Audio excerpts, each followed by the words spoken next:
Okay. Welcome everyone to our session. I imagine there are still people who are going to be coming in, so I will give them another minute or so.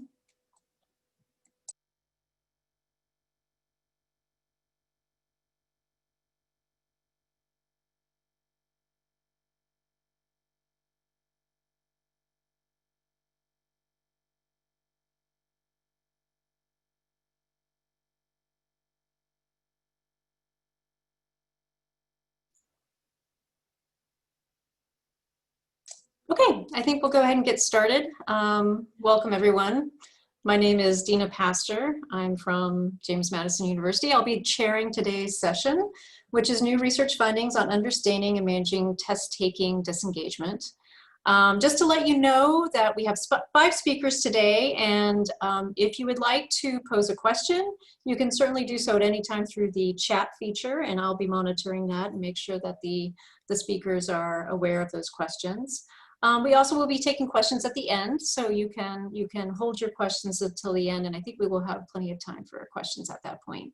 So at this point, I'm going to mute myself and introduce Steve Wise, who actually coordinated this session, so he can give you a little overview of it.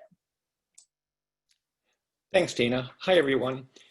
This session's about recent research findings related to test-taking disengagement. This is a topic that's been getting increased interest in the measurement field over the last couple decades. And we wanted to share with you some of the newer findings. Now, the research on disengagement has followed several general themes: measuring test-taking engagement and detecting disengagement, estimating the amount of score distortion due to disengagement and adjusting scores for its impact, uncovering the psychological dynamics of disengagement, and understanding the types of items and testing conditions that elicit disengaged test-taking. So the idea of measuring and understanding and trying to do something about it is what research has been focused on. Now, the papers in this session will address several of these issues. The first 2 papers will investigate the utility of a method for statistically adjusting scores for the effects of rapid guessing behavior. The third paper will look at how specific design features of technology-enhanced items can influence test-taking engagement. And the final 2 papers investigate the nature of disengagement and its association with several psychological and situational variables. So I hope you enjoy the session. I'm going to turn it back over to Dina now to get us started. Thank you. Thanks, Steve. So our first presenter, unfortunately, is not going to be able to present in person in real time because he had a family emergency, but he was kind enough to provide a recording of his presentation. So I'm going to go ahead and play that presentation. So this is Joseph Rios and Jim Soland, who actually will be presenting a little bit later. Their paper title is Parameter Estimation Accuracy of the Effort Moderated IRT Model under Multiple Assumption Violations. So I will go ahead and play that recording now.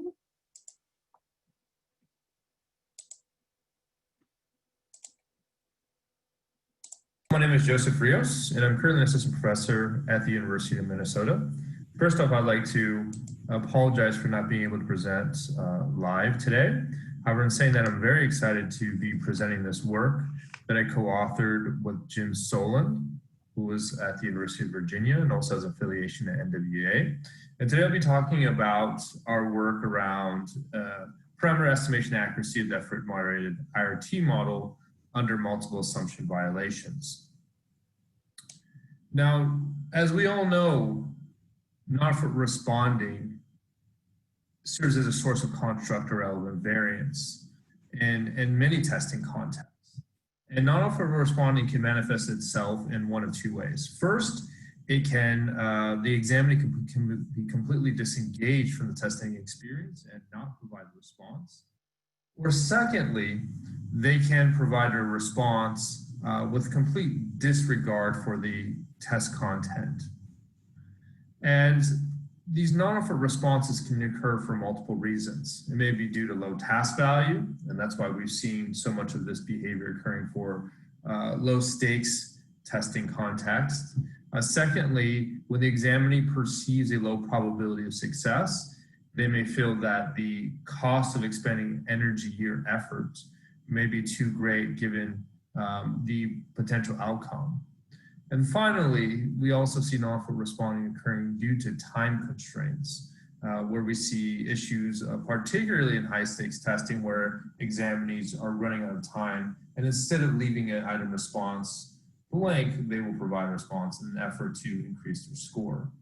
Now, non-fault responses have been associated with biased estimates of item parameters, reliability of test information, diff. They've also been found to bias linking coefficients, as well as ability estimates and achievement gains. And as a result, researchers have proposed a number of different scoring procedures to deal with non-fault responding.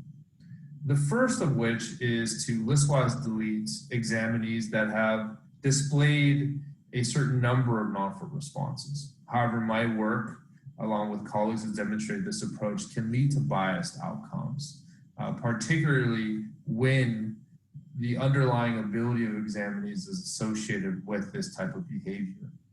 Secondly, and more recently, researchers have proposed using mixture models that employ both response time information as well as item response information to simultaneously classify non-fault responses and estimate ability based on those classifications.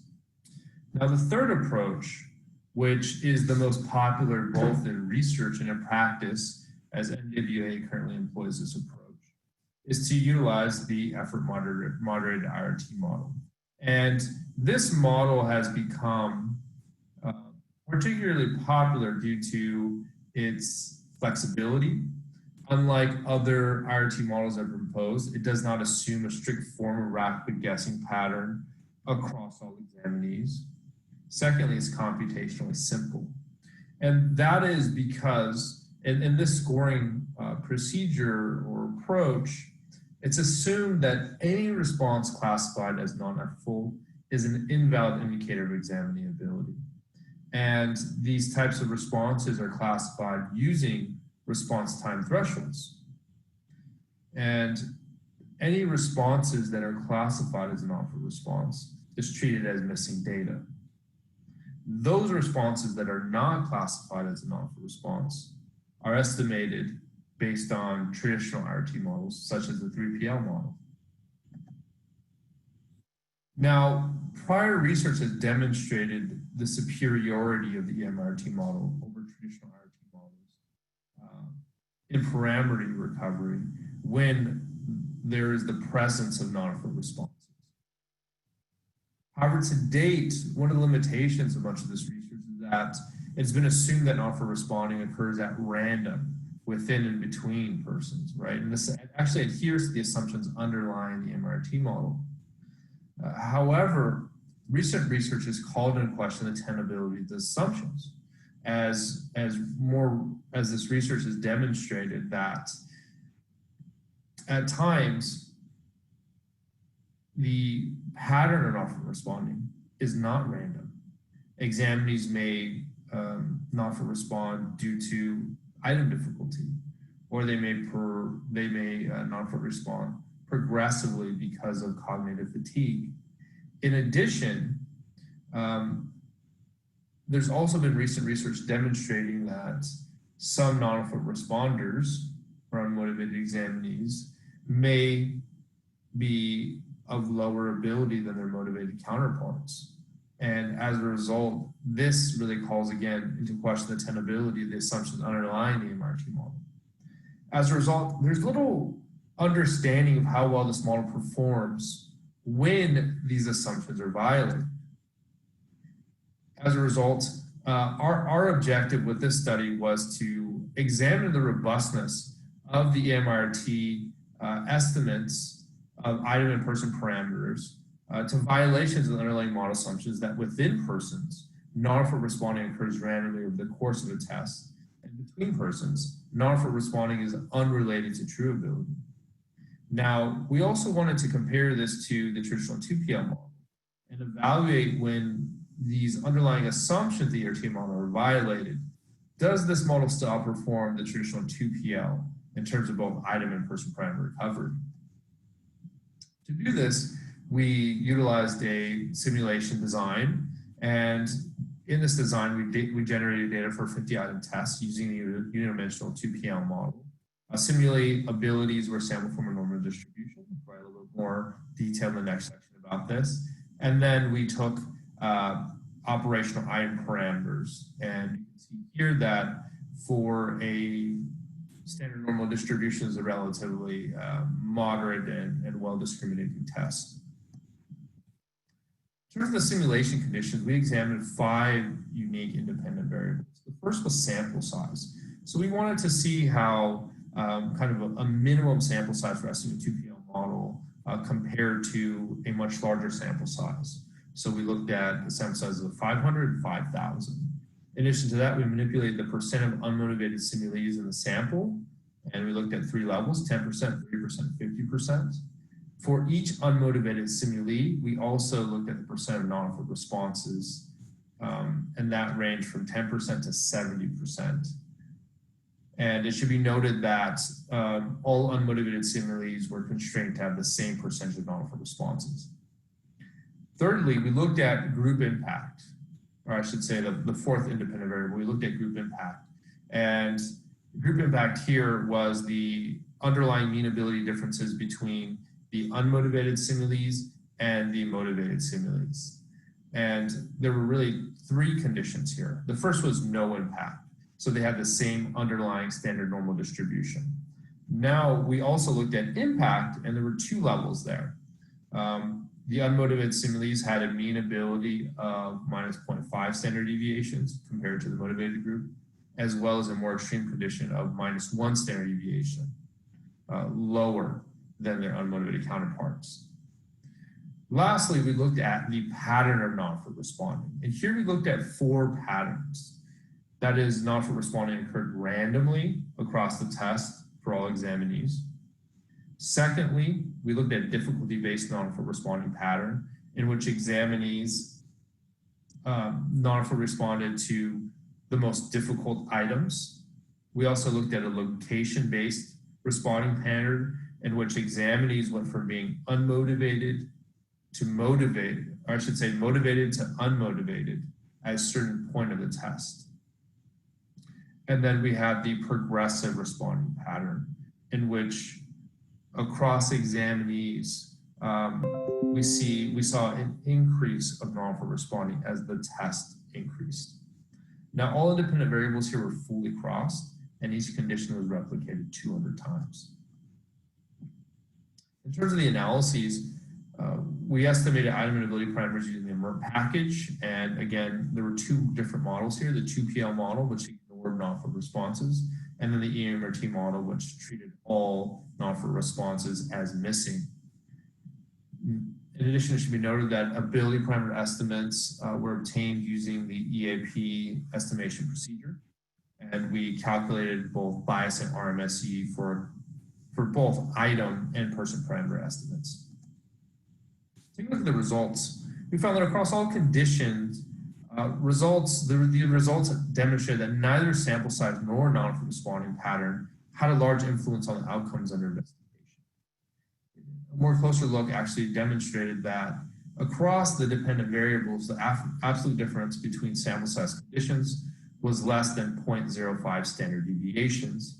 And we saw that this was nearly the same case across all responding patterns as well. As a result, the descriptive results presented here aggregate by sample size and pattern conditions, and it presents here separately by item and person parameters. So first discussing item parameter estimates. So taking a look at the item discrimination results, what we found is that the EMRT estimates had virtually no bias across all conditions, in which the mean ability was equal between motivated and unmotivated simulees. In conditions where the unmotivated mean was minus 0.5 standard deviations, the EMRT model still outperformed the 2PL model. But EMRT estimates also displayed overestimation of the A parameter. However, the degree of bias for the EMRT estimates across all conditions was less than 0.10 standard deviations. Now, under the extreme condition of a 1 standard deviation mean ability difference between motivation groups, mixed findings were observed. For instance, the MRT model outperformed the 2PL model under large degrees of non-effort responding in the data matrix. For example, when the percentage of non-effort responses range from 50% to 35%. Though under conditions with less non-effort responses, the degree of overestimation detected for the MRT model surpassed the degree of underestimation for the 2PL model. One reason for this finding is that for the MRT model, bias in the A parameter was found to decrease as the percentage of non-effort responses increased. Although counterintuitive, this finding reflects an artifact of our sampling procedure.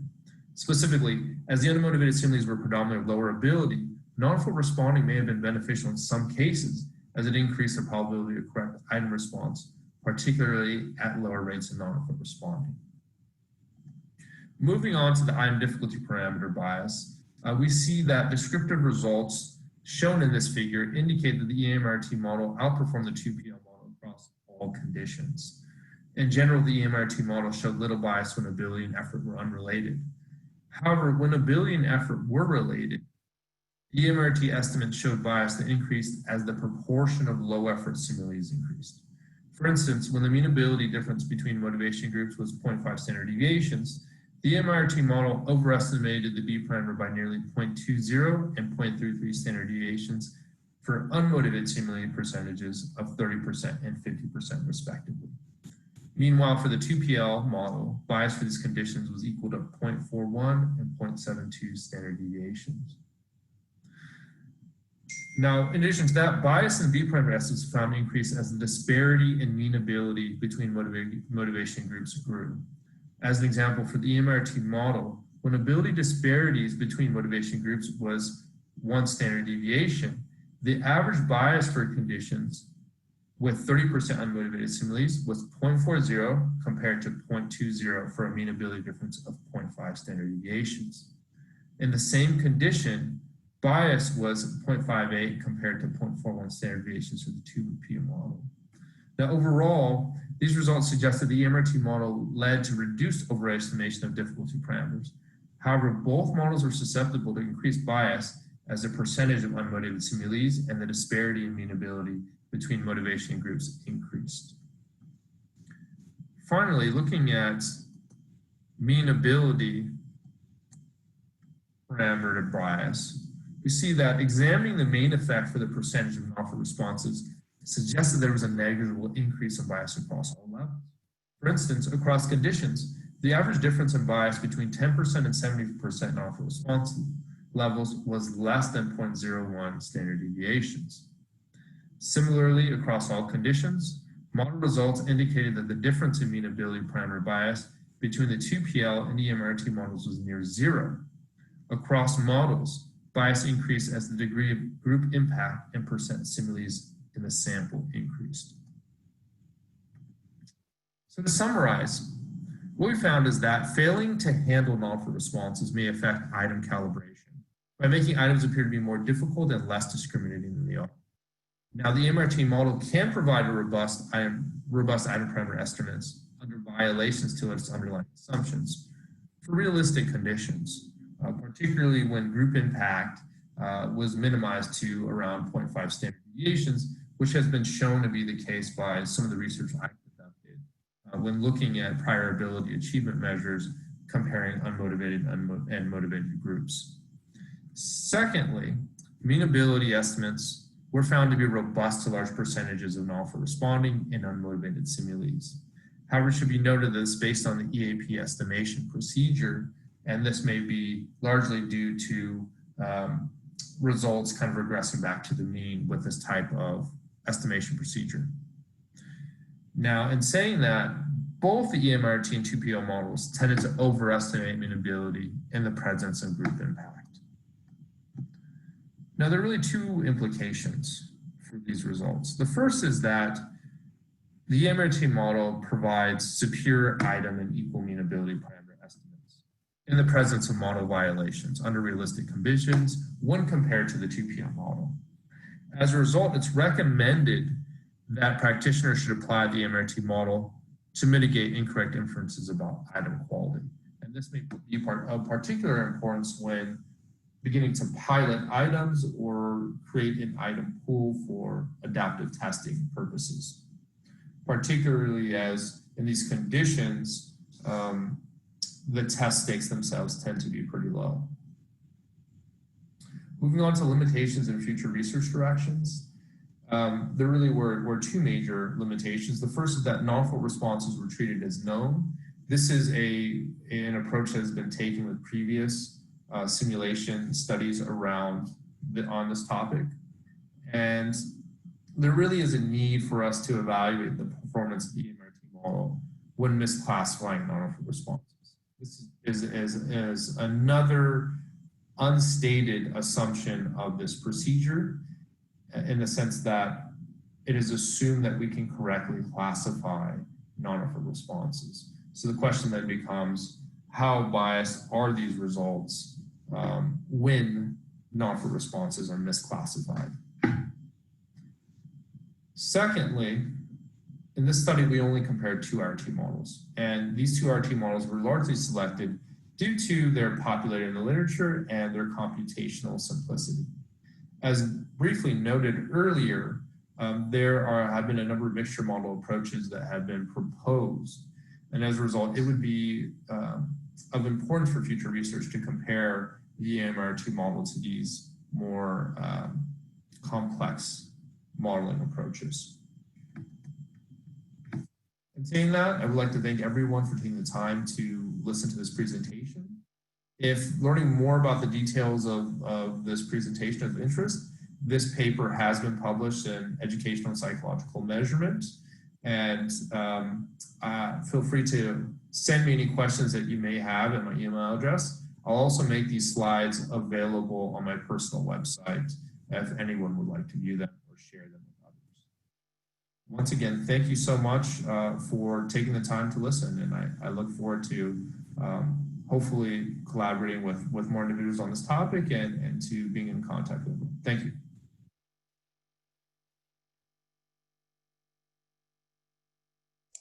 Okay, great.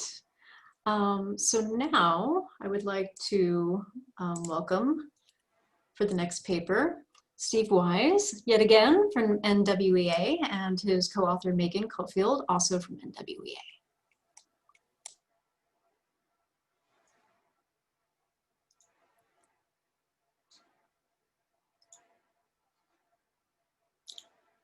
Okay, hello again.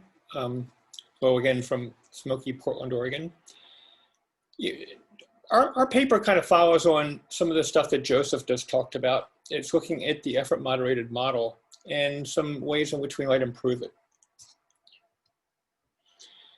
And as Joseph said, test-taking disengagement is a growing interest.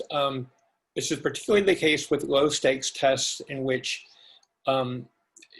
there aren't personal consequences for test takers and they may not try. And this has led to the need for efforts that sort of mitigate the problem, mitigate the distortive effects. If people don't try on their assessments, they're not going to do as well as they could. And in computer-based tests, we look at this. We've so far traditionally looked at it in terms of rapid guessing behavior, in which a test taker responds faster than needed to read an item, understand and solve its challenge, and submit an answer. And we have enough research showing that these generally indicate disengaged responses. That is, the test taker is not trying to show you what they know and can do when they answer. And what this means is that those responses are uninformative about achievement level. That is, the accuracy of the responses seems to be unrelated to ability or achievement level. But because they're corrected at a lower rate, they tend to distort scores. You don't do as well if you're not trying on items, which makes sense.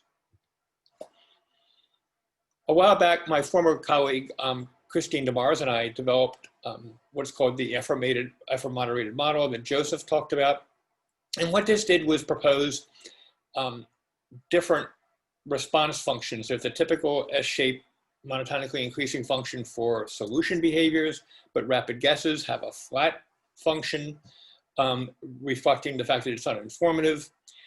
But what this means is conceptually, this is pretty much the same as saying, don't score rapid guesses. In other words, if you exclude rapid guesses from scoring and score the remaining item responses, this will be a less biased or less distorted way to do this. And the research so far has shown, and what Joseph showed you is consistent with this, is when rapid guessing is present, EM scoring will improve the validity of those scores. But there's an assumption. And Joseph talked about the one assumption that what we're removing are FO4 responses, but at the end of his presentation, he touched on this other assumption, is that the things remain, the things we don't exclude, that they're not affected by disengagement. And this assumption has raised questions. There have been questions about if a student exhibits some rapid guessing, shouldn't we question how engaged they were on their solution behaviors? You know, what we're assuming is sort of a binary world where people either are completely disengaged or completely engaged. And if we're trying to identify and exclude the disengaged responses, the remaining ones are all valid to use. It's important to note here what we're trying to do with EM scoring. We're trying to estimate how well a person would have done had they been engaged, and which has a practical problem because it is counterfactual. That is, they weren't fully engaged, and so how do we know how they would have done had they been engaged? That's been a challenge. We sort of assume that we're doing a good job, but it's been hard to say how good of a job we've been doing. So the point of our research that Megan Kufeld and I did was to say, how well can we tell how can we tell how well EM scoring is doing? And is there a way we might improve it? Now, to get at this, at NWEA, we have the benefit of having a lot of data. And we pulled out a lot of our map growth interim tests or adaptive interim tests across 5 testing terms in both reading and in math. And these comprise over 5 million test events. That's a lot of test events. One of the things I'd noticed in looking at our data was that sometimes students were retested. And oftentimes they're retested because the test giver thinks that they maybe weren't motivated. So we looked through the data and said, well, I wonder how often you could find students who were retested, but not only retested, but retested very rapidly. In fact, so rapidly you can pretty much assume that their achievement level hasn't changed in the interim. And so we looked for people who were retested within 1 day of the initial test. And we constrained our search to people, by the way, who exhibited no rapid guessing on the retest. They may have done it on their initial test, but not on the retest. And if we look for those people, we found about 20,000 test events or students in math and over 32,000 in reading.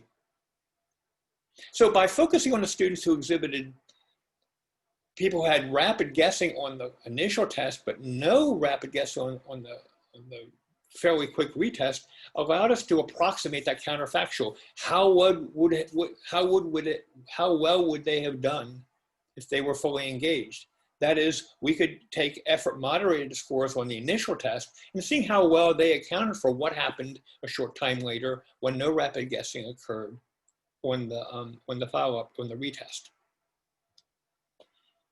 We looked at 3 types of EM scoring. The first is what we call EM10, where we exclude rapid guesses using thresholds set at 10% of the mean response time to the item. That's how you decide what's a rapid guess. You set a threshold at 10% of the time people historically set on the item. So if it's 60 seconds, you would set, on average, people respond to the item, you would set the threshold at 6 seconds, for instance. And that's what we call the normative threshold model. This is the standard. This is what we use at NWEA.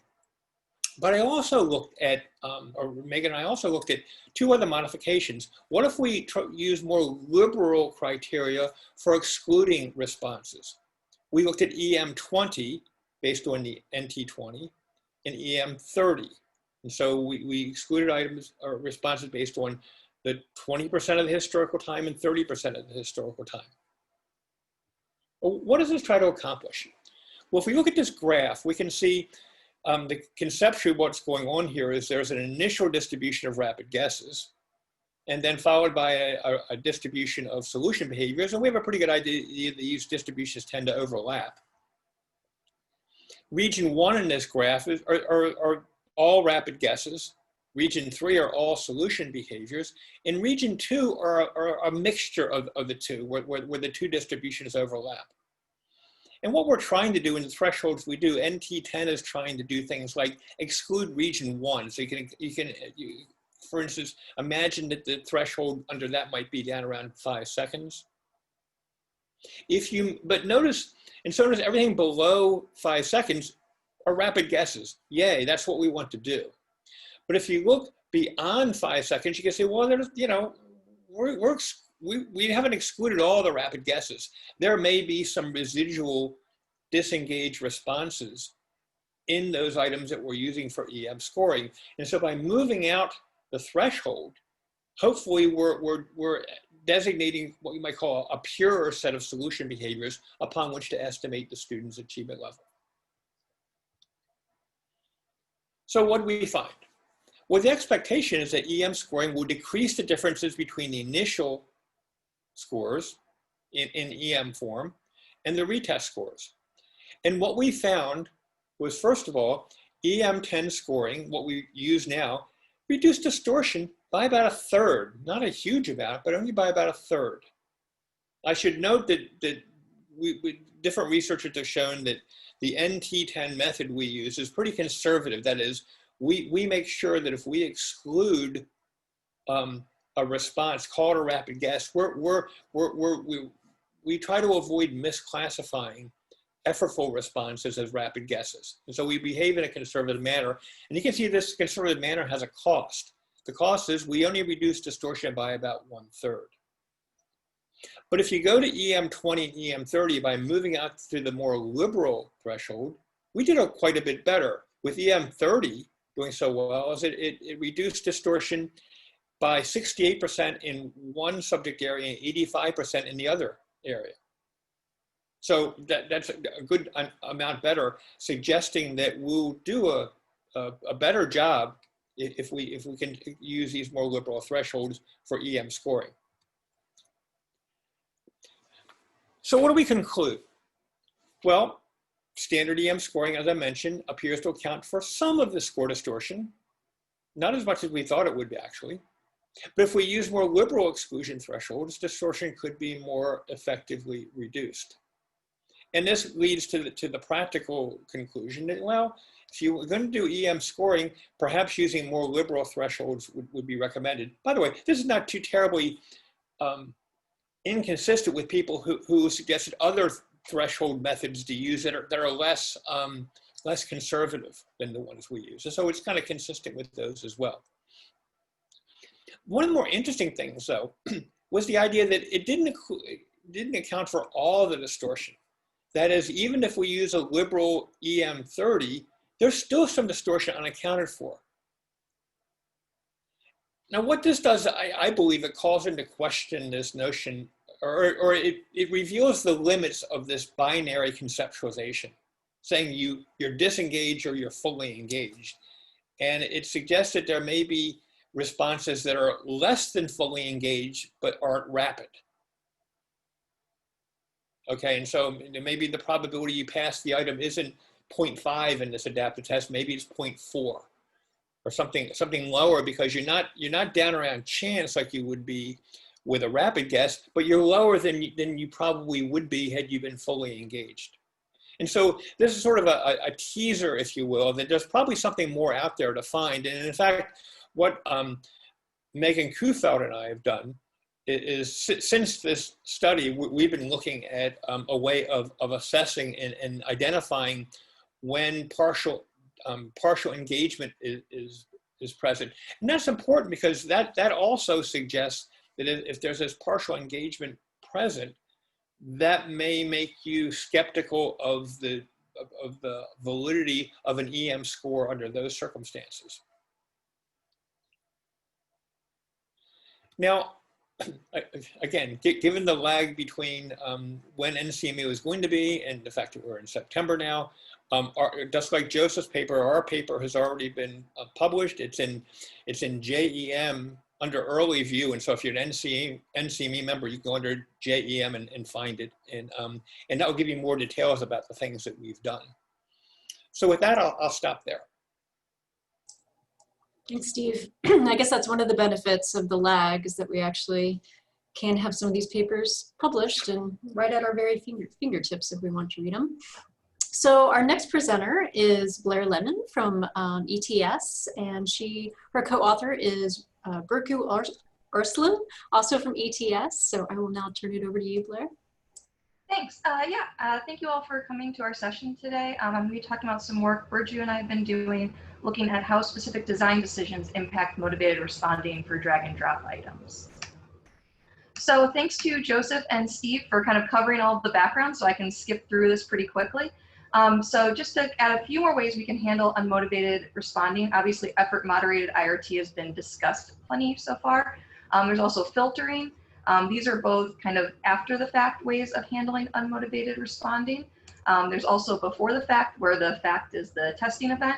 You can think of item design as a pre-test way to handle unmotivated responding by either selecting certain types of items or even going with the whole test format. So you could think of choosing between an essay test versus a game-based assessment as ways to design the test to promote motivated responding.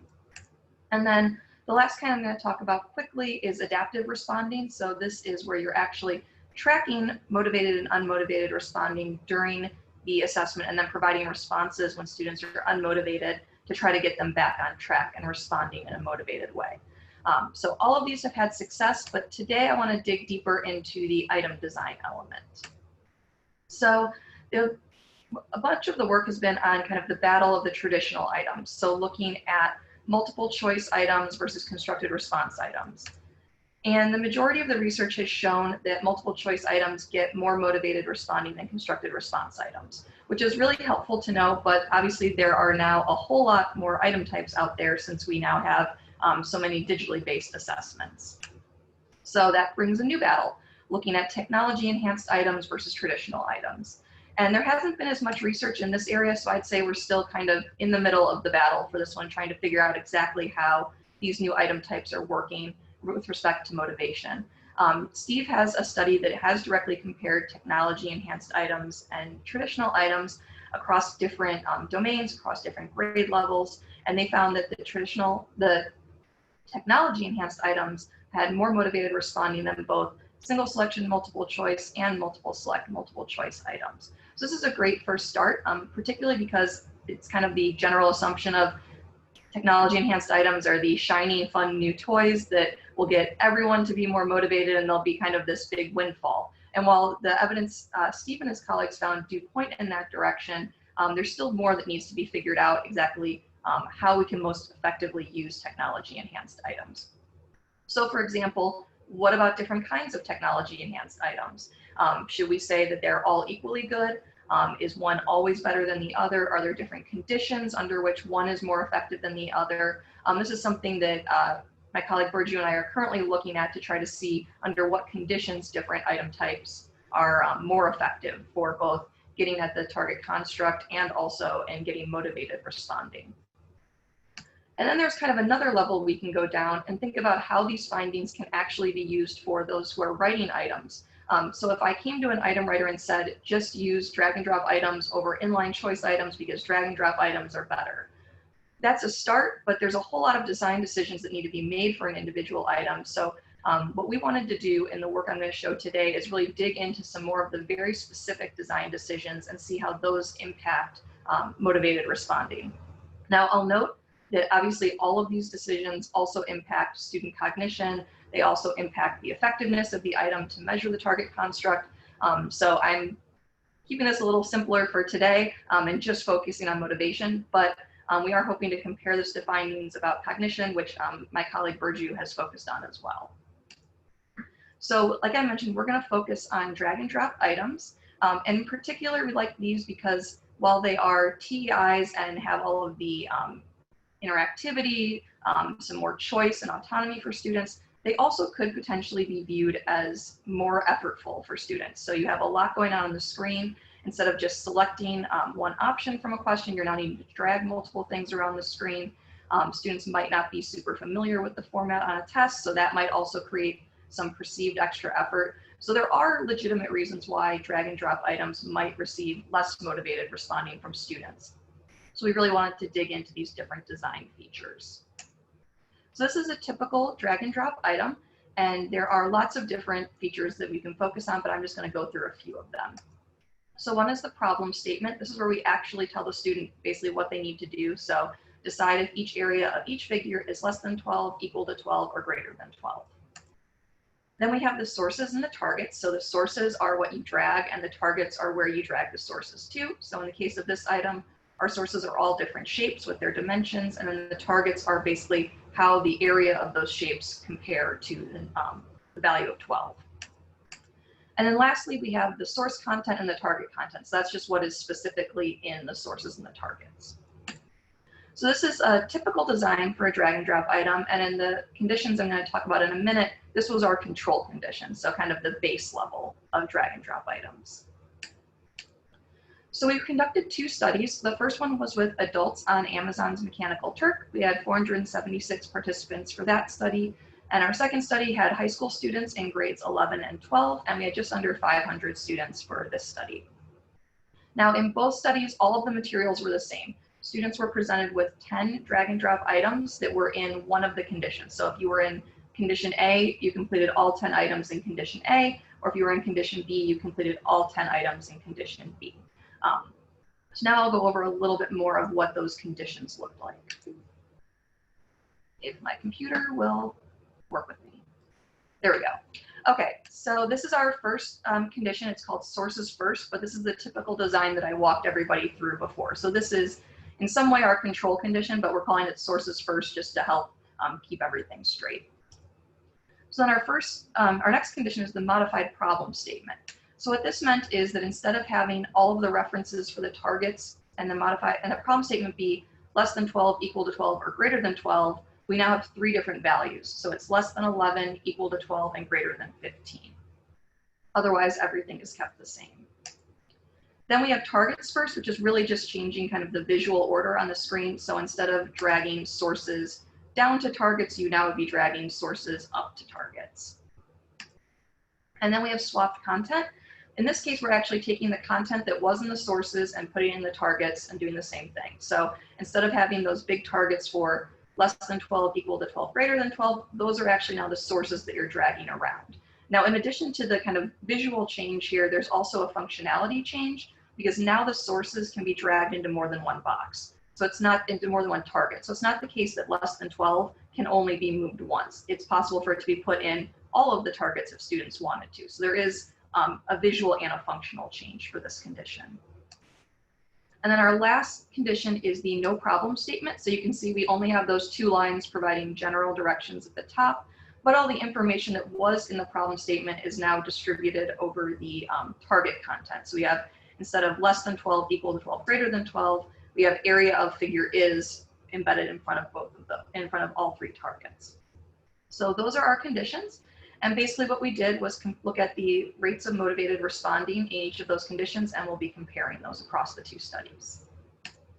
So we used response time effort, and luckily Steve already went through a lot of this, but we used the visual inspection method. So we took frequency of response times, and we set a threshold based on that early initial bump.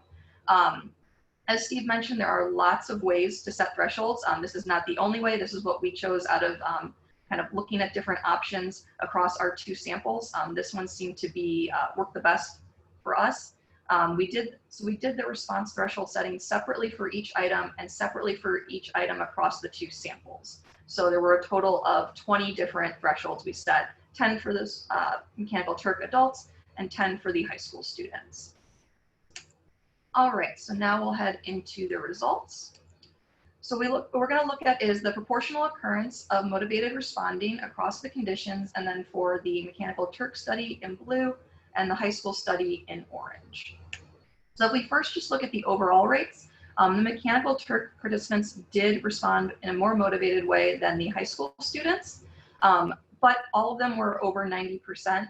Both of them were over 90%, so it's not like either group was really bad at motivated responding, which was nice because I know at least a lot of my colleagues believe that Mechanical Turk participants are very unmotivated, so I now have a graph that I can show, at least in this case, not true. Okay, so then if we start looking at the individual conditions, we can see that there is variation. So if we look at just the Mechanical Turk, what we found was that the modified problem statement condition got the most motivated responding, and the sources first, our typical drag and drop design, got the least motivated responding. And then if we switch over to the school data collection, we can see a somewhat similar pattern. The modified problem statement again got the most motivated responding. In this case, the targets first condition got the least motivated responding, but the sources first was the second least motivated responding condition. So across the two studies, we get the general pattern of modified problem statement elicited the most motivated responding, and the sources first either elicited the least amount or the second to least amount. So these are kind of our contrast of the good and bad for motivation. Although you can see from the graph, it's not like sources first was some gigantic drop off. So let's just take a look at, again, at these two conditions just to maybe think about why this may have happened. So we have our sources first, the typical design, and then the modified problem statement. Now, interestingly, my hypothesis would have been that the modified problem statement would have gotten less motivated responding because the design seems to make the problem more difficult to me, because now instead of comparing everything to the same value as 12, you're now needing to do the calculation for each shape, and then think about, well, how does it compare to 11? How does it compare to 12? How does it compare to 15? So I would have hypothesized that this would be one of our lower motivated conditions, but it was the best across the two samples. So it could be the case that the things that I'm thinking add more difficulty. Maybe some students think it adds novelty, it adds interest. So I don't have any kind of final answer as to why we got this finding, but I think it points to the issue that we can't assume anything is going to create more or less motivated responding. We really do need to evaluate these different design decisions to see how real test takers are reacting to them. Okay, and so to head into the summary, you guys just heard this, so it's not too much need for summarizing, but we saw generally high levels of motivated responding. The typical design did show some of the lowest levels of motivated responding, which kind of calls into the question whether this should be the typical design. And then, like I mentioned, the design that I would have guessed would be more difficult actually received the highest motivated responding across both samples. And so this led us to think maybe we should look at the individual items. So remember, participants completed 10 different items, and see which of those items kept with this pattern of showing differences between conditions and which items may have not shown differences between conditions, to see if we could maybe identify some other features that we might want to attend to in terms of designing drag and drop items. So this top item we have here showed a typical finding with differences between conditions. Whereas this bottom item, the one you've seen a bunch of already, this one did not show any differences across conditions. So we started looking at some of the features, and we found that this top item was one of the easier items across both samples and across all design conditions.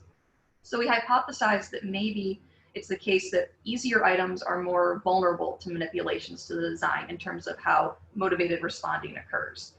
So we investigated that. What we found for the MTurk study was that was the case. All of the items that showed differences between conditions were the easier items in that set. And by easier, I just mean got a higher proportion correct in that sample. Now for the school data collection, we didn't find that. For those items that showed a difference between the design conditions, about half were easier items and about half were more difficult items. So unfortunately, I don't have a nice easy takeaway of the easier items behave this way, the more difficult items behave that way. But even just looking at these two example items, we can start to think of other features that might be driving some of these effects. So the top item is more contextualized. We have a little bit of a story about Jose selling cars, whereas the bottom item isn't contextualized. There was also the use of images in different ways. And as Marlet Lindner's work has shown us, we don't need to just think about is an image present or absent in an item, but how is the image actually integrated into the function of the item? So that could be other features that we need to consider as well. So I know I've already said a whole bunch of future directions, but I have a few more. So lots of research to keep going.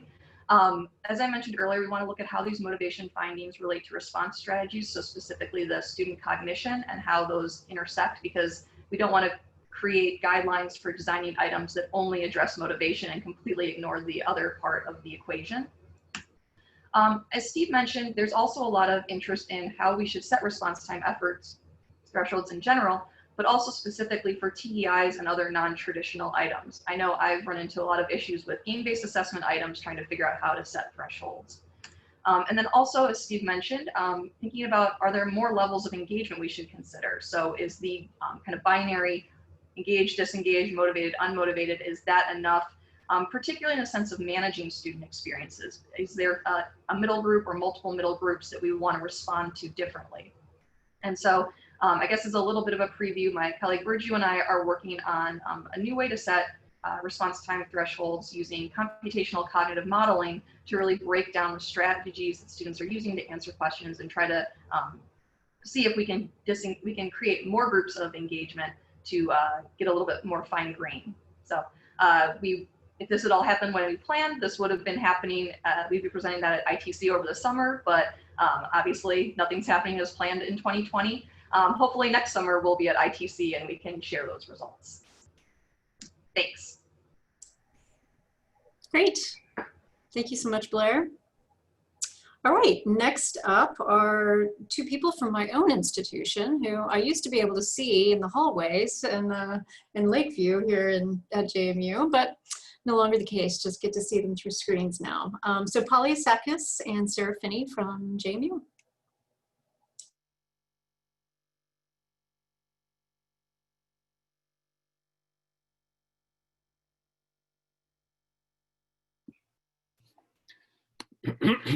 Thank you, Dina, for this introduction.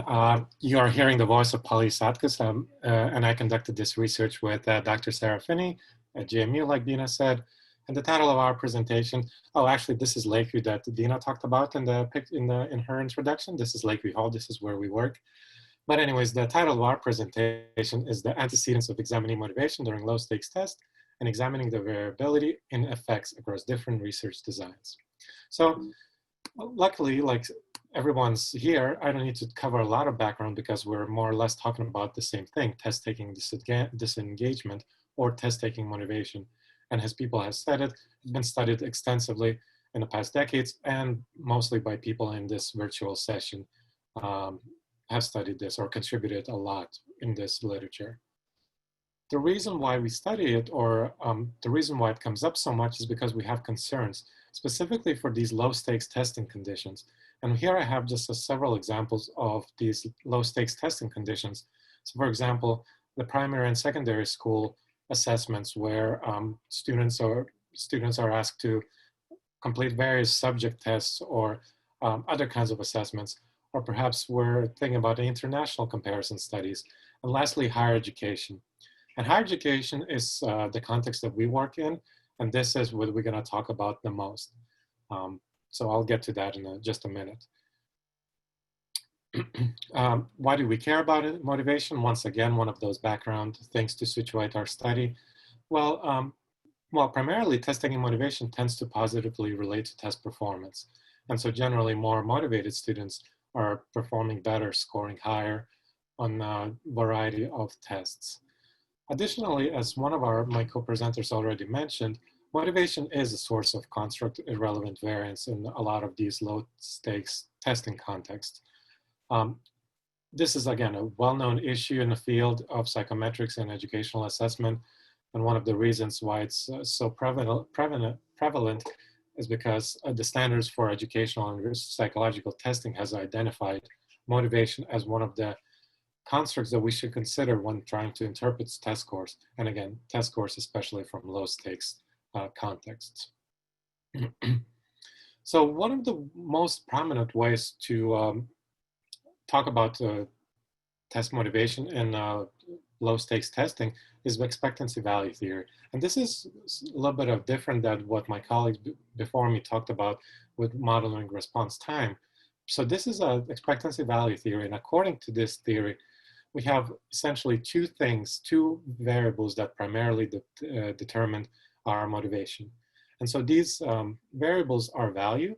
So this is whether students are valuing the test, whether students find the test important, or or the opposite, or students don't value it and then therefore they don't try it.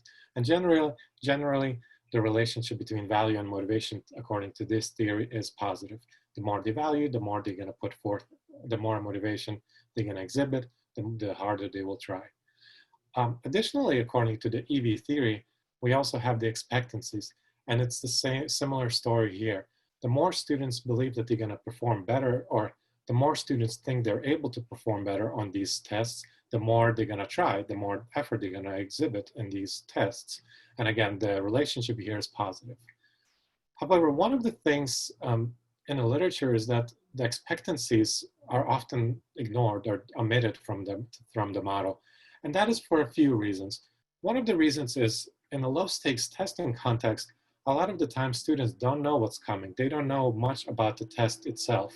They're told to show up in a specific room and take these tests for institutional accountability reasons or other reasons. But they don't know what's coming. Therefore, as researchers have identified, it's very difficult for them to form self-efficacy or expectancies about the test, which is why, again, these three variables tend to dominate expectancy value theory. So value, motivation, and performance.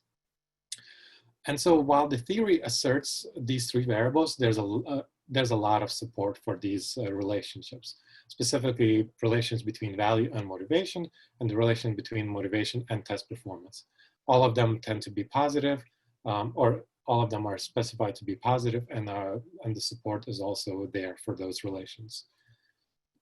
I just want to once again highlight the importance or highlight the extent to which these relationships are supported, because interventions have been developed to affect value in efforts to, or in attempt to increase student motivation.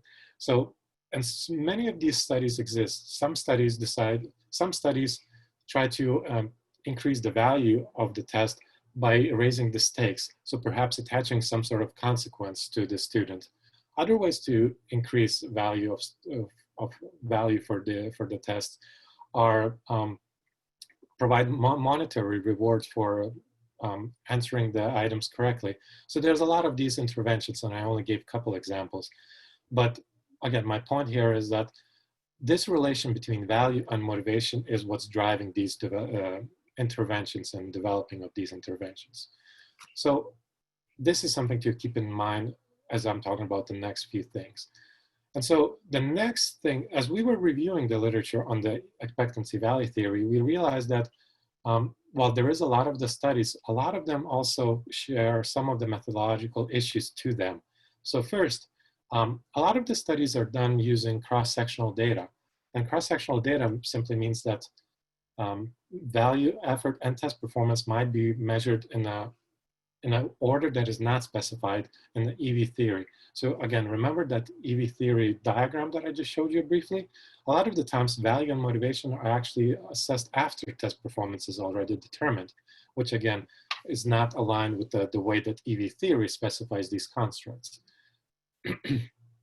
Additionally, if value and motivation are assessed after test performance is already determined, there's that potential for self-protective bias. Maybe a student who performed poorly and knows that they performed poorly, maybe they want to protect themselves, their self-esteem or so. And so they report that, oh, the reason why I didn't try on this test, or the reason why I'm probably going to perform so poorly is because I didn't try it, because I don't value it, or is it because I simply wasn't motivated to complete this test. So this is one of the biggest, I would say, methodological issues in the literature. This idea of cross-sectional data rather than longitudinal data, as we will see, that would be better aligned to test causal theories such as the EV theory. But the second point, or the second issue that we've uncovered, was that this simple EV theory may be actually too simplistic, and this model might be misspecified to some degree.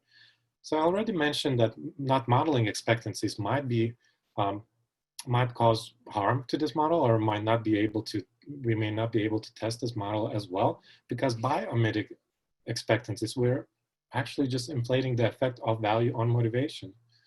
Additionally, other researchers have suggested that test emotions might be related to motivation in educational settings as well.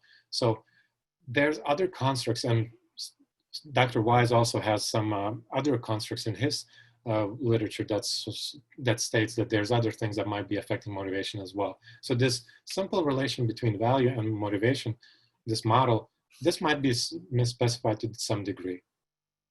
So based on these two limitations, we formulated our goals for this study. And the goals are simple: to try to overcome them, or try to work on overcoming some of these limitations. So our first goal was to examine if the support for EV theory would change depending on the data collection method. So as you'll see in a minute, we estimated models using cross-sectional data and longitudinal data. And then we examined whether the support for the EV theory would differ. So that's our goal number one, which is directly related to the first limitation we found. So then naturally, the second goal of this study was to explore the effects of emotions on motivation. So we weren't able to get self-efficacy or the expectancies measurements for this particular study, so we focused on emotions. So our goal is to see whether the emotions would have an effect on motivation. And by modeling these emotions, or some emotions, in addition to a value and the effects on motivation, by having all these variables at the same time in the same model, we're effectively controlling for one another. So we're providing a more stringent, more conservative test for one another. Thus, if we find support, that support is stronger if we only have one variable at the time or two variables. So the more variables we have at the time, the stronger the support is.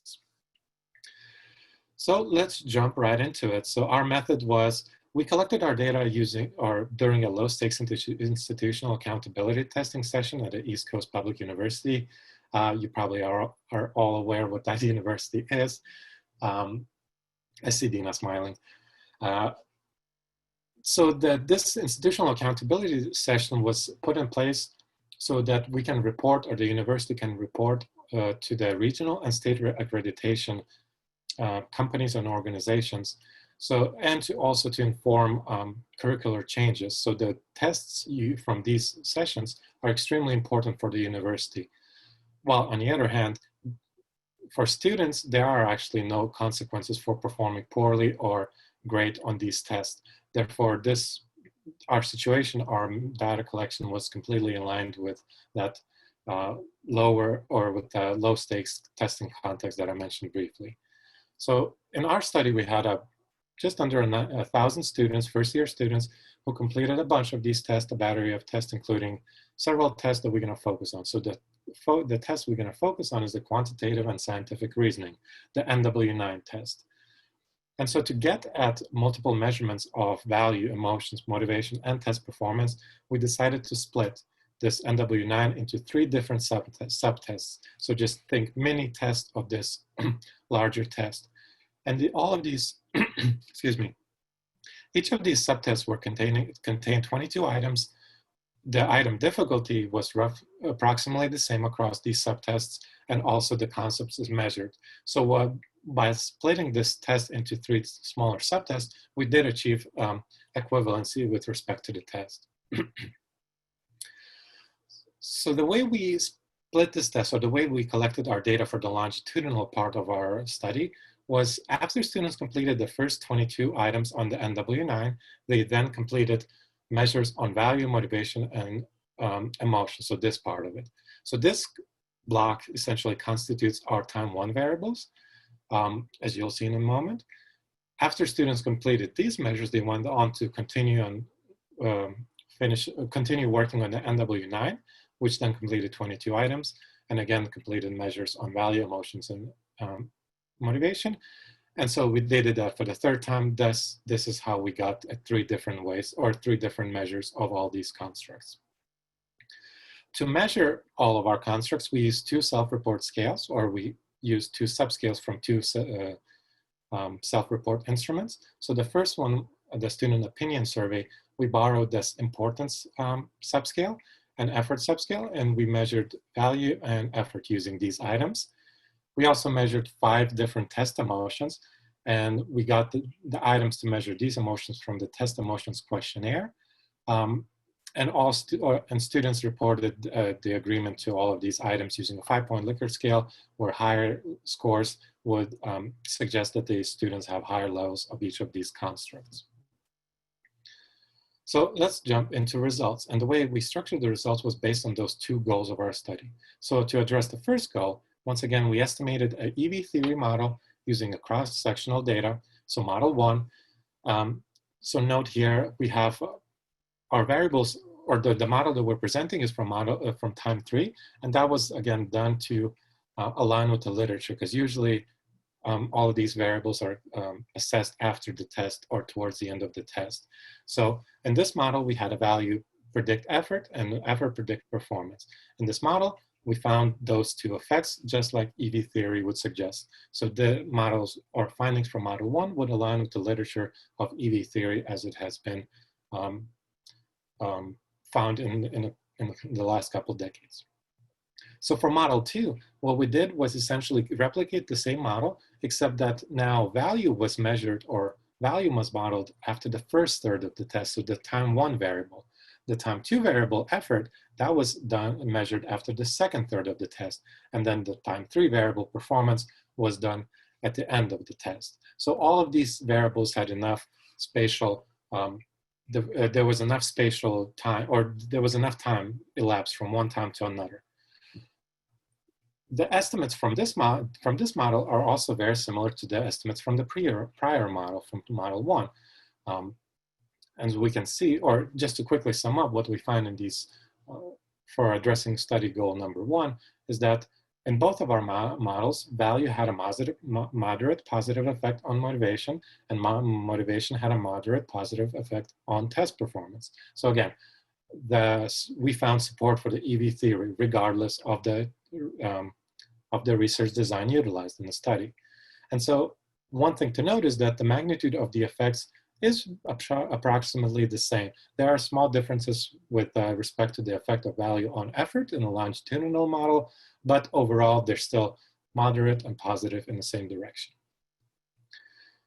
So, so let's get into a second goal of our study, which was to incorporate the test emotions. So to do so, we re-estimated models 1 and 2, but we simply now included emotions as predictors of motivation or effort.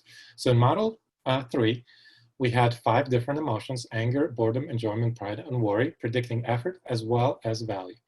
So in this model, what we found that the 4 or 5 of these emotions had an effect on effort, and the only one that did not was worry.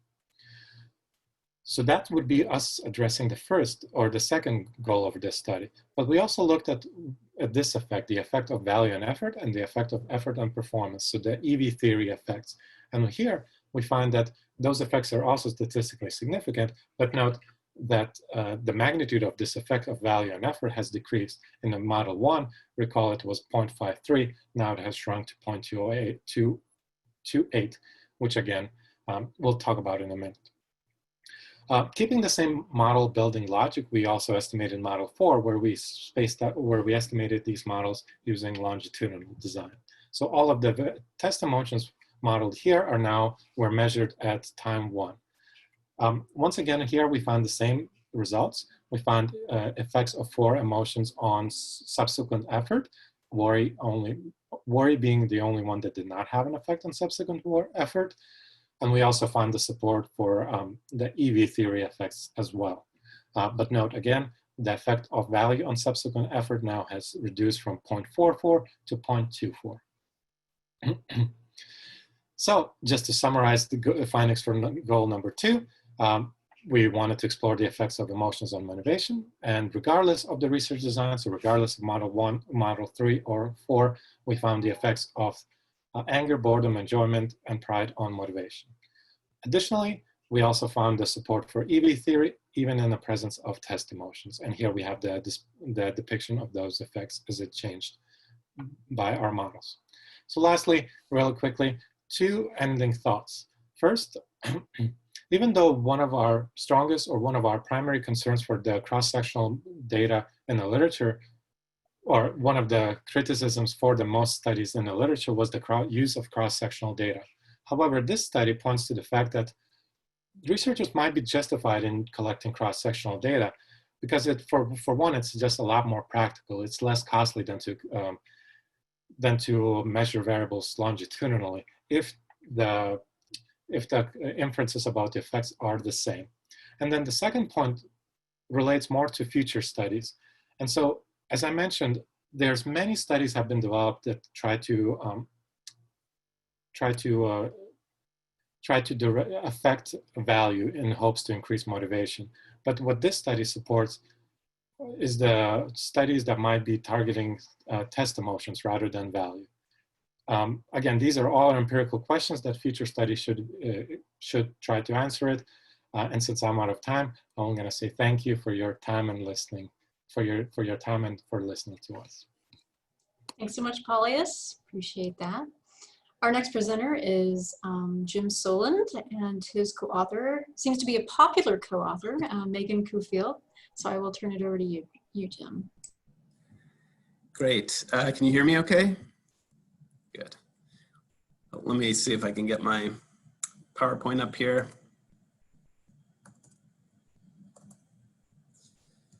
Okay.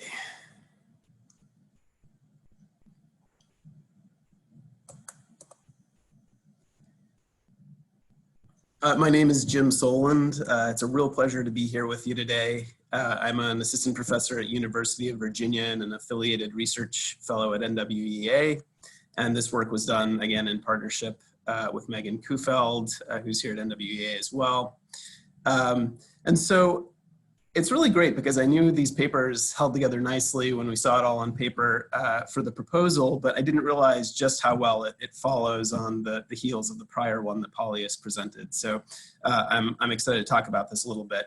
And the topic that we looked at was whether students show low effort, and in particular, whether they rapidly guess repeatedly over time. So if you administer a number of tests in sequence, how often do students disengage on more than one of those tests?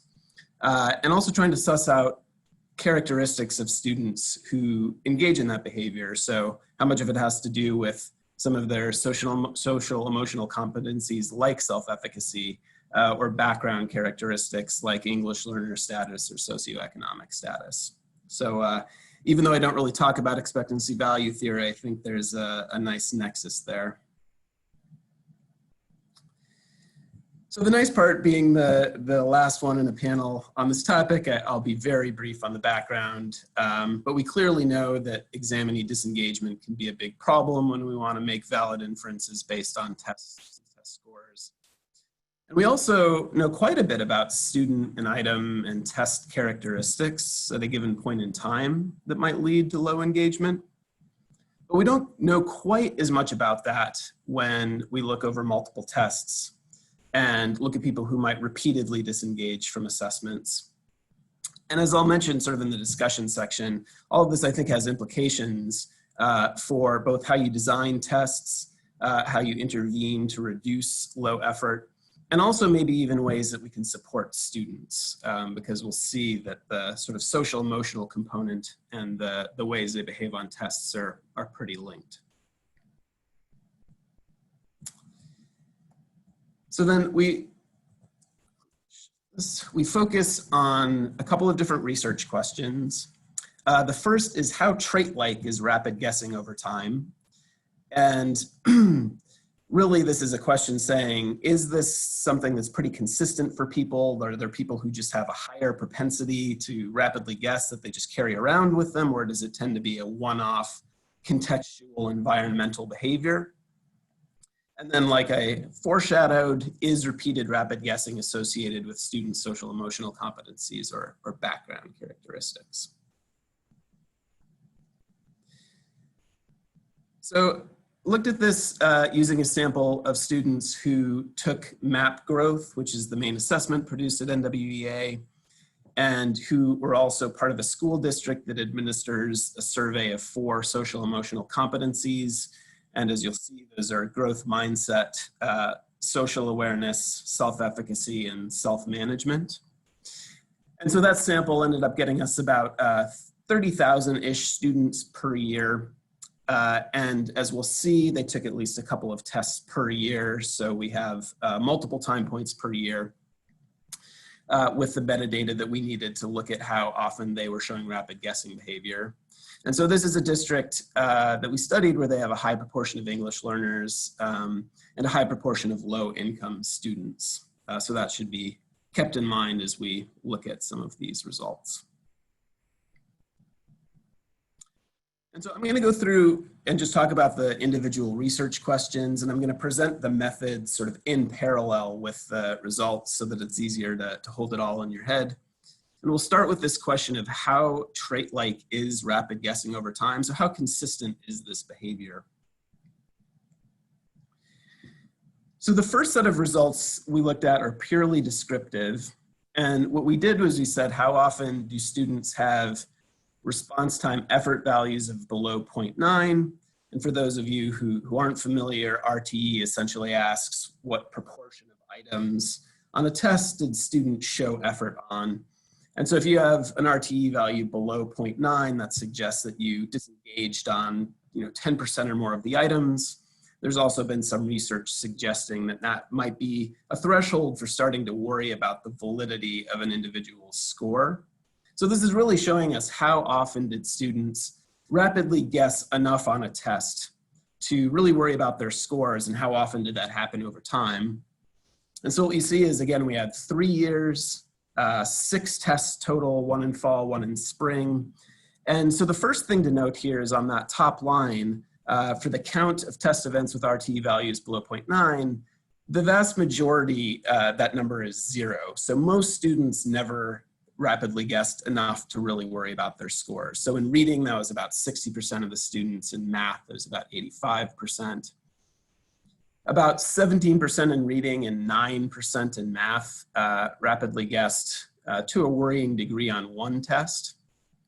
But then where it starts to get interesting is we also see that there are some cases where people do this on 2 tests, so about 8% in reading, 3% in math. On 3 tests, we have 6% and 1%. So there are certainly cases where students are doing this repeatedly, not just once.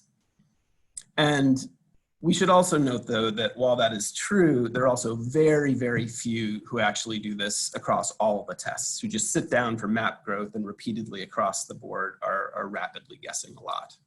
So there are some sort of repeat offenders here, but they certainly don't tend to be ones who are rapidly guessing on every single one of the tests. So the next thing we looked at, again, before turning to a model-based approach for examining the state trait piece of all of this, is we just looked at correlations of RTE over time, and this is in reading. And so one way to think about this is if response time effort, this measure of engagement, was very trait-like, then what we would expect to see are correlations that are very high and correlations that don't diminish the farther apart 2 tests get. So basically, on their fall of 2014 in this correlation matrix, you would expect just to see a row or a column of 1s or something very close to it for all time points. But what we see is the correlations are pretty low, or at least relatively low, and that they diminish over time. So this provides just some sort of superficial evidence that it doesn't, that effort doesn't seem to be hugely trait-like, that there's at least some idiosyncrasy in the behavior. And as a quick aside, I should note too that as Joseph has pointed out in some of his research, that since RTE is highly censored, that some of the times that can affect correlations. So we actually did this too, just with straight up durations, how long students spent on their tests. And we actually found pretty similar results. So it at least doesn't seem to be an artifact of RTE in the fact that it's highly censored. So then we turn to the model-based approach. This structural equation model is pretty involved. There's a lot going on. It's a latent state trait occasion model. And I won't spend a lot of time providing details, but I'll just highlight a couple of really nice features of this model. So one is that you can see sort of across the bottom, we have observed RTE values. So RTE1 is the first test score RTE all the way out to the 6th. There is, up sitting above everything, a latent trait factor. And what that basically says is how much of the variance in RTE is consistent across all of the different time periods. The other nice part about this model is that by sort of divvying things up into states and occasions, what it allows you to do is decompose the variance at any given time point to know if you look at the variance in RTE, how much of that is explained by this trait component that's consistent across time versus something that's specific to that time period versus something that isn't trait-like but might be cumulative. So the fact that you rapidly guessed on the last test might affect your rapid guessing on this current test. So we can break down the variance in RTE at any given time point to those different sources. And these are the results that we have separately by reading and math. And I think the key things to highlight are first that, and this is the proportion of variance in RTE that's explained by these different factors. And so what you see is for both math and reading, the proportion of variance that's explained by the trait, so that is consistent across all 6 tests, is pretty low. It's about 38% in reading and 40% in math.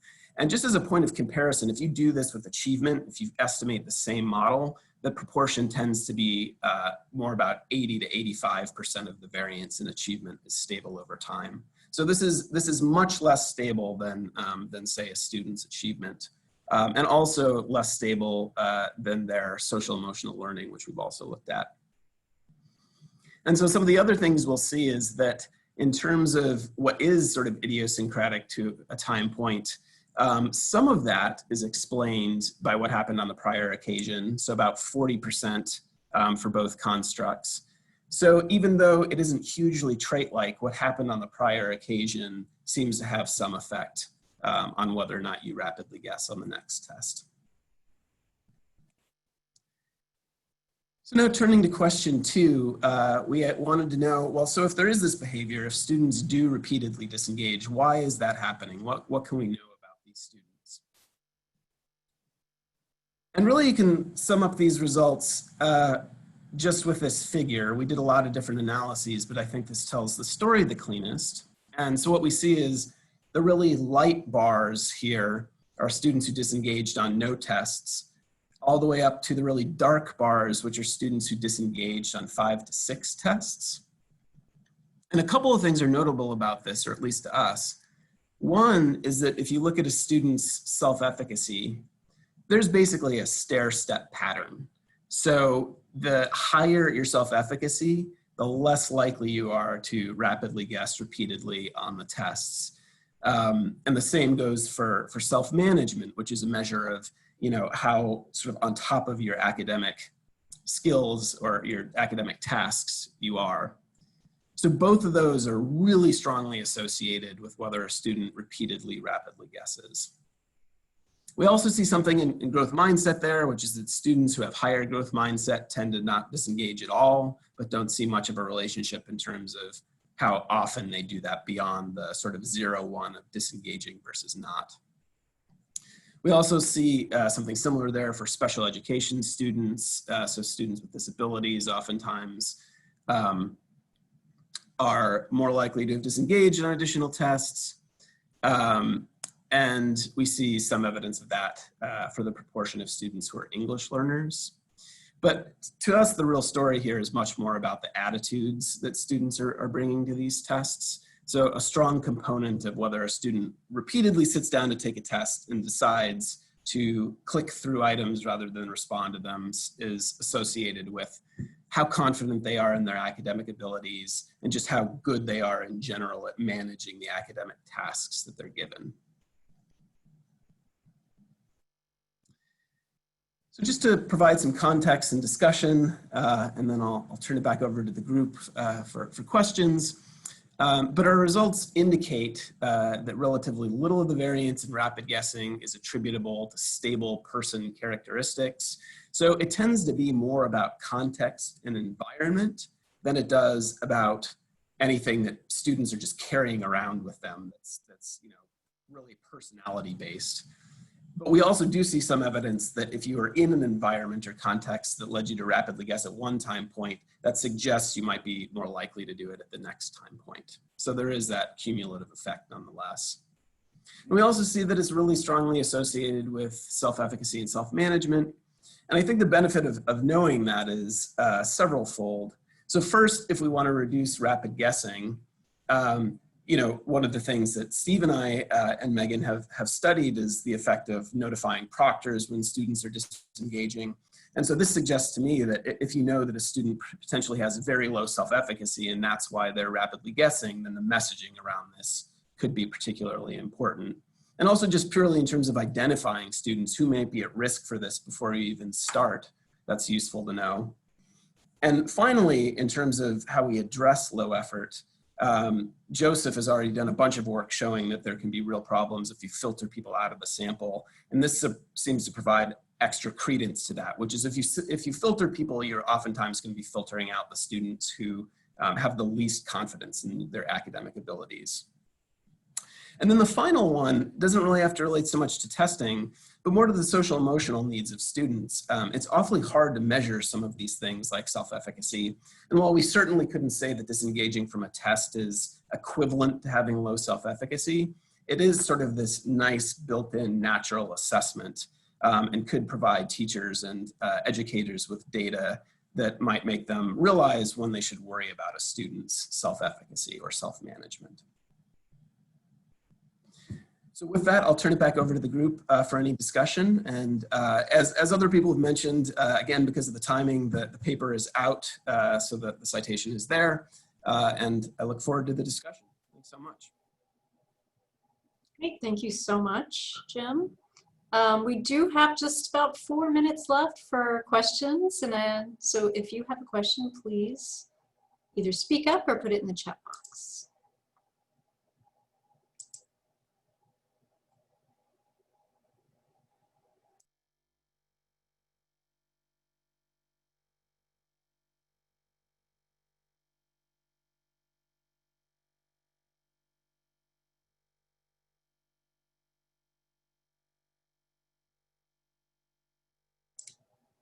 I think I gave the requisite amount of time for waiting and jumping back in. Any other comments, thoughts, maybe from the presenters themselves? I just want to thank everybody for a very nice set of papers. It's interesting how they sort of link together and sort of informed each other. I like that a lot. Yeah, I really liked how the final two papers really got at kind of the bigger picture of supporting kind of students' needs. So testing is maybe an area where we can identify some needs, but we probably can't look at the test as the only point at which we're providing support to students if we want better, more motivated responding during tests.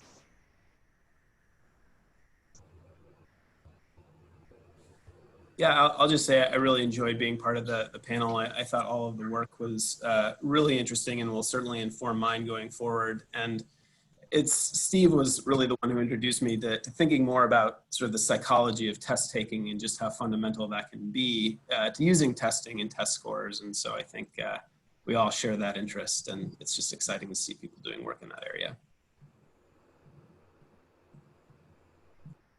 Yeah, there's not much for me to add. Again, thank you for putting up this session. I really liked the papers here. I think they do blend in very nicely with each other. So I'm looking forward to reading most of them, all of them.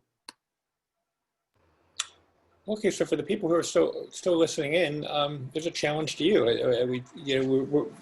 This research is based on the idea that, as Jim mentioned, that phrase, the psychology of test taking is important.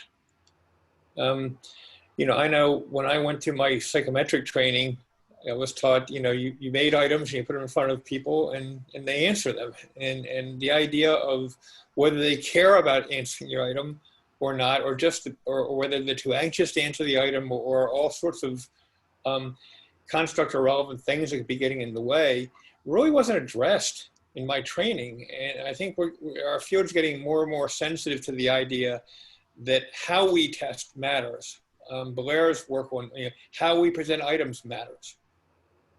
Jim's work on is this a state or a trait? Is this something that somebody is just generally inclined to rapid guess, or is it something more episodic? Is important to know. And so as we get more information about this, and there's a lot of good research going on outside of this group, along with the people here, that's really helping to give us, it's starting to come into focus more, the sort of things we need to be thinking about from a test taker's perspective of what we need to do to get valid scores from folks. So thank you. Okay, great. Thank you everybody for joining. It's 4:30 and that's it for us. So have a wonderful weekend.